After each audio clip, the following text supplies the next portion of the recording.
Hello and welcome to my channel. I'm Yalsari. In this video, I'm going to show you how I used the watercolor charging technique to paint these beautiful Christmas lights. The colors are inspired by the rainbow colors and I had to add a pretty pink one. The charging technique is so much more than just wet on wet. By the end of this video, you will see how this technique, when applied to its full potential, can help you in at least 3 different ways. The only requirement to be able to use this technique effectively is the basic understanding of paint to water ratio. In other words, if you can avoid unwanted blooms while painting, then this technique is going to be very easy for you. Since the charging technique is a wet on wet technique, so we need the paper to be wet or moist for as long as possible. Take your time while applying water on your paper and try not to rush to paint as soon as you're done applying water. Give it a couple of seconds so that the water really sinks in the paper. Here, after applying a good glaze of water on the upper part of the bow, I'm using cadmium red milk-like consistency and size 2 round brush to apply paint all over the area, just leaving a small area on both sides of the bow unpainted. This is to create some highlight.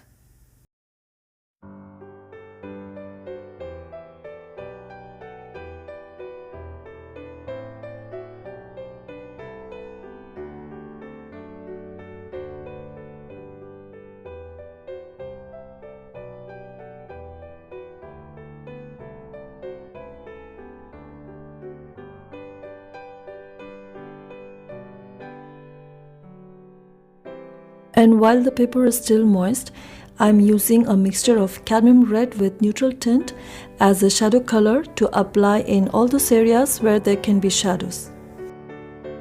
In a typical layering technique approach, where you apply several layers to reach the vibrancy and realism that you're looking for, the first layer is very light, tea-like consistency, right? However, in the charging technique, you can apply as much pigment as you're actually perceiving visually. However, we all know that watercolors have a drying shift, meaning when the watercolors dry, they always look a little bit paler. So even in the charging technique, you will need one more layer.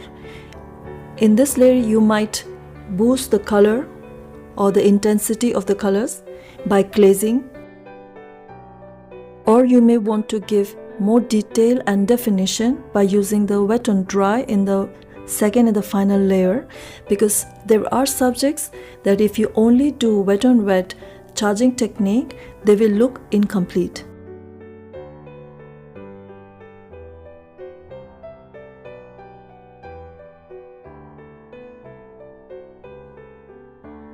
For me, the biggest concern with the watercolor charging technique in the beginning was overpainting.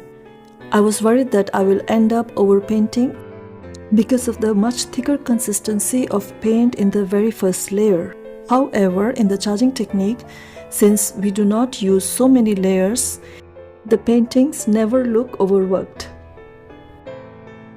But like any new process that you start, there's always a learning curve.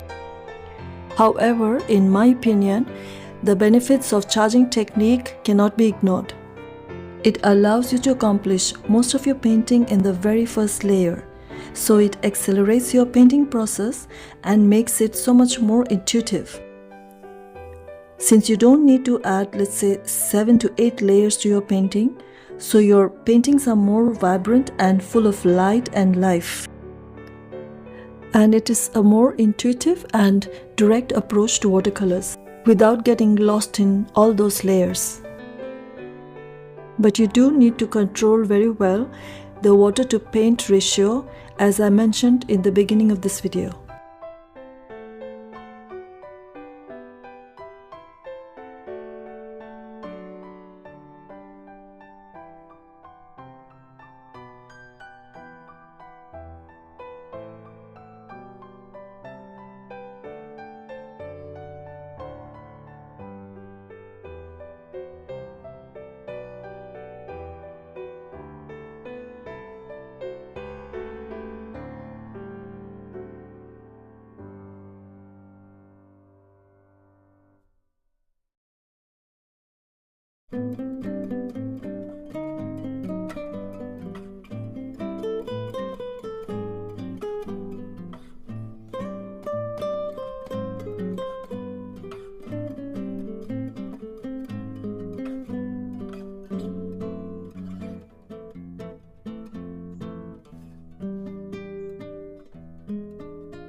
defining the edges before the paper is dry.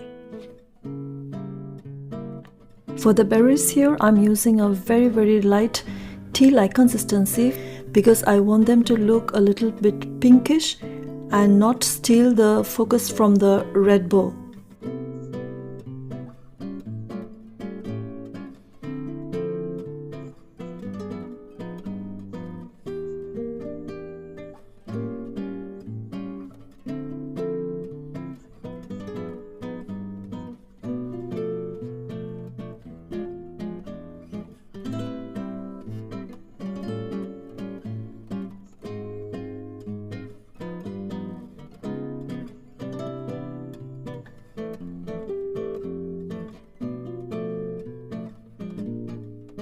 So after applying water diligently, I'm using a mixture of permanent rose with Winsor blue and taking a milk-like consistency, applying it on the outer edge of the bulb.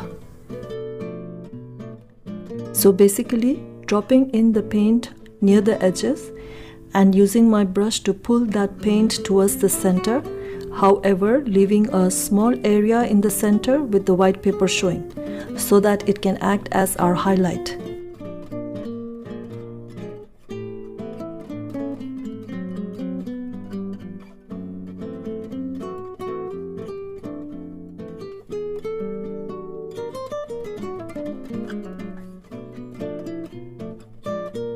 Then I added a small amount of neutral tint to the violet mixture and used it near the base of the bulb and around the edges so that it can create a more three-dimensional look.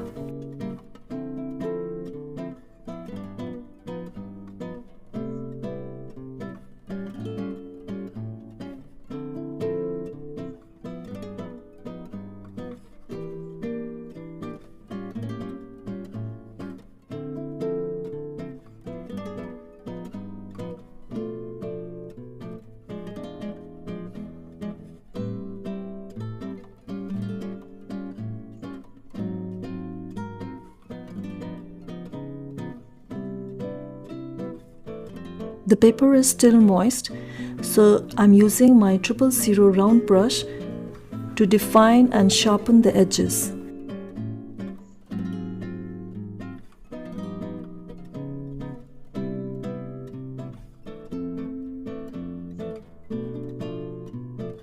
I don't have indigo, so I'm using one of my favorite pigments, Prussian blue. So the same technique, I'm using first a milk-like consistency over the edges and the base and pulling the paint towards the center. However, leaving some parts of the central area unpainted with the paper showing through so that it can act as a highlight.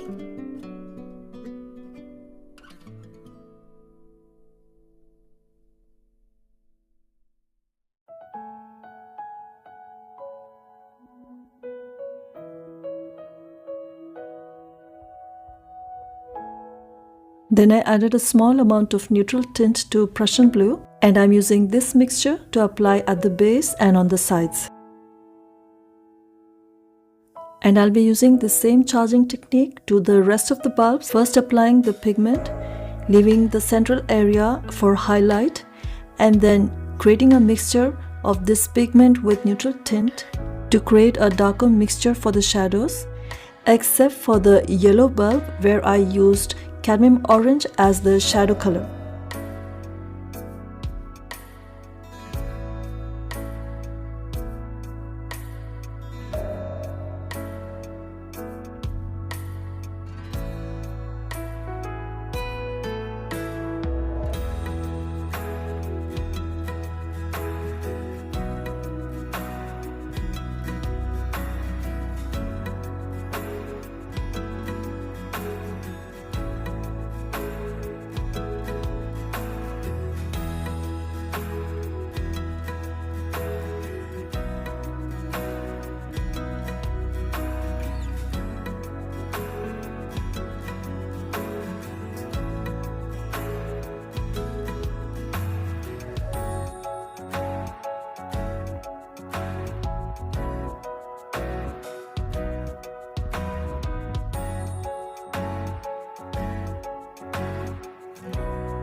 Time to paint the metallic part on the bulbs.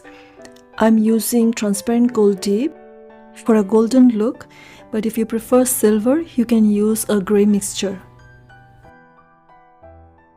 First, I'm using a very dilute consistency of transparent gold deep and applying it over the whole area, wet or dry.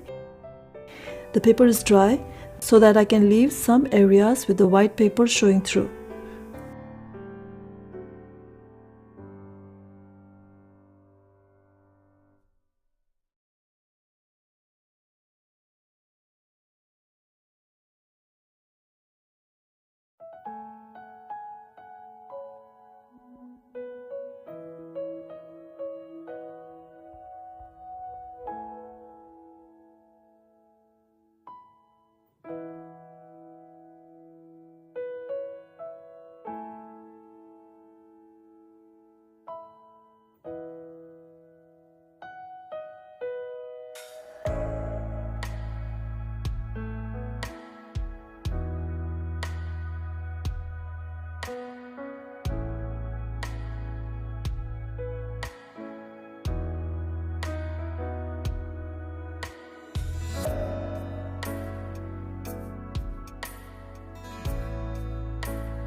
Then I took a thicker consistency of transparent gold deep and applied it on the other sides of the metallic area and also on the horizontal lines.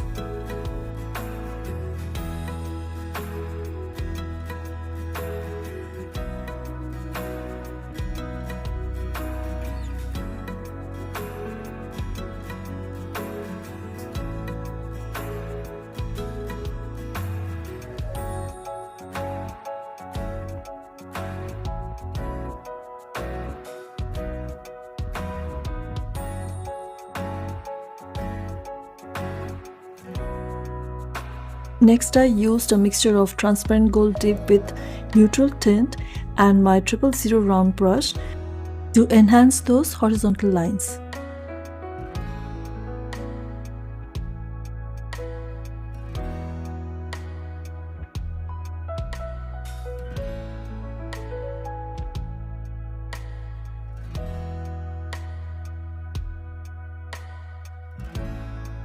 For the electrical cords, I'm using first very dilute sepia.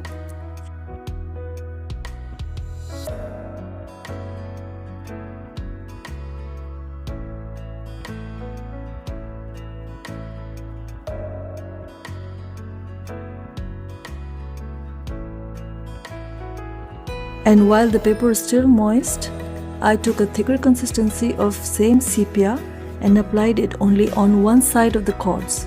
Next, I took my 000 round brush and took a thicker consistency of sepia to create some darker areas.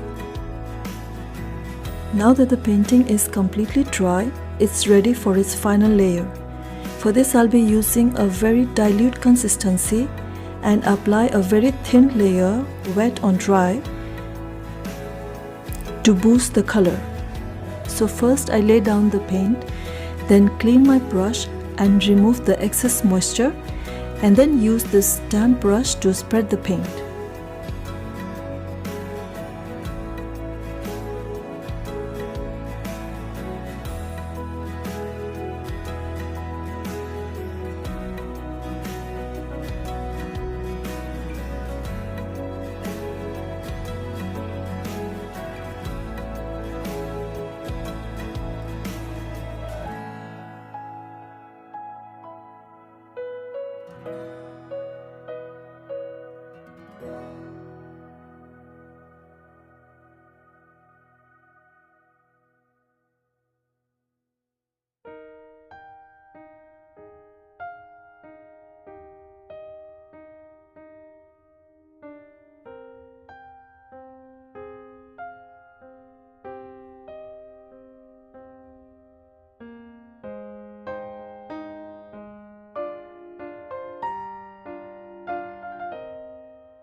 To paint the glow from the lights, I'm using wet on wet and a very small amount of tea-like consistency of paint, and use my brush to move the paint around.